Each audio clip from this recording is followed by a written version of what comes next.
नमस्कार।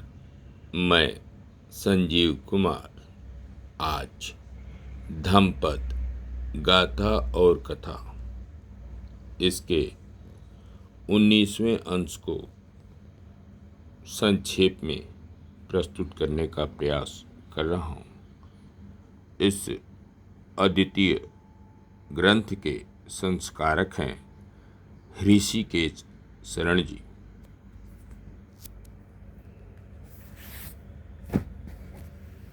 गाथा। जिसको प्रज्ञा नहीं उसे ध्यान नहीं होता, अर्थात चित्त एकाग्र नहीं होता। जिसे ध्यान नहीं होता उसे प्रज्ञा नहीं होती। जिसमें ध्यान और प्रज्ञा दोनों है वही निर्वाण के निकट है।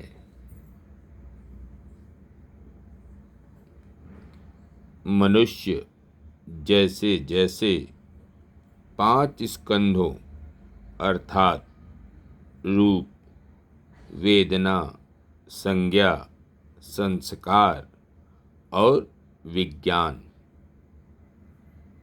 की उत्पत्ति और विनाश को देखता है, वैसे वैसे वह ज्ञानियों की प्रीति और प्रसन्नता रूपी अमृत को प्राप्त करता है।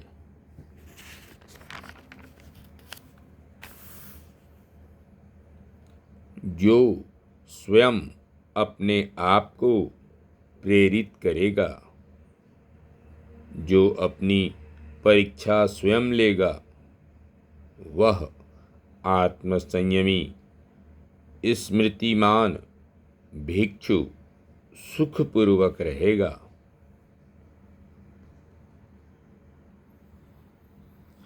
जो भिक्षु खूब प्रसन्न चित्त रहता है, जो बुद्ध के उपदेश में श्रद्धावान है, जिसने सभी संस्कारों का समन कर लिया है, वह सुख स्वरूप शांत पद को प्राप्त करता है।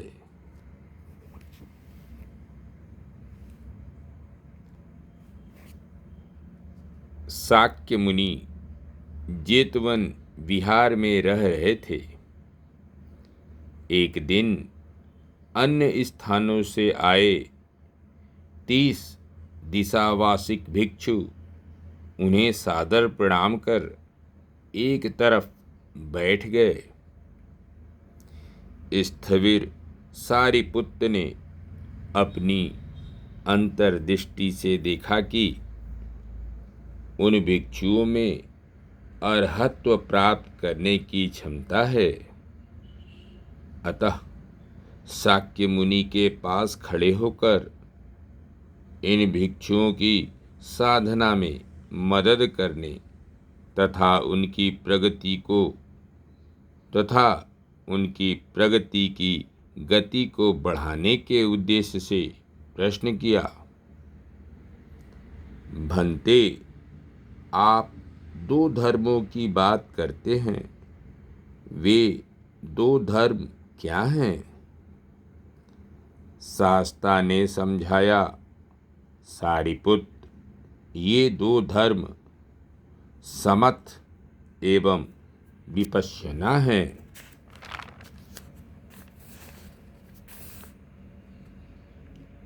समथ संकल्प से पाई गई समाधि है। समथ योग, विधि विधान तथा यत्न कर पाई जा सकती है। समथ लौकिक समाधि है। समथ में बाहर से सब हो जाता है, लेकिन भीतर में कुछ कमी रह जाती है। विपश्यना संपूर्ण समाधि है। विपश्यना में बाहर भीतर एक जैसा हो जाता है। पुरुष रसमय हो जाता है। विपश्यना अलौकिक समाधि है। जो इन धर्मों को जान लेता है वह भव सागर के पार हो जाता है। गाथा। जिसके लिए न इस पार का महत्व रह गया है और न उस पार का, और न जिनके लिए पार अपार दोनों का ही कोई महत्व रह गया है, वैसे निर्भय, संसार से अनासक्त, वीतरागी, क्षीणाश्रव भिक्षु को ही मैं ब्राह्मण कहता हूँ।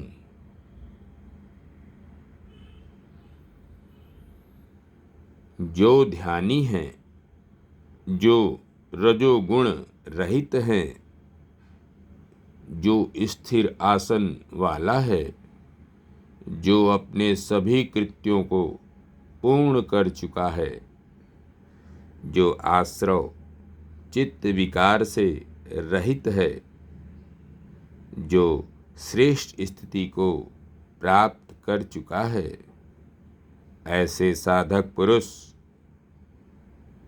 को मैं ब्राह्मण कहता हूँ।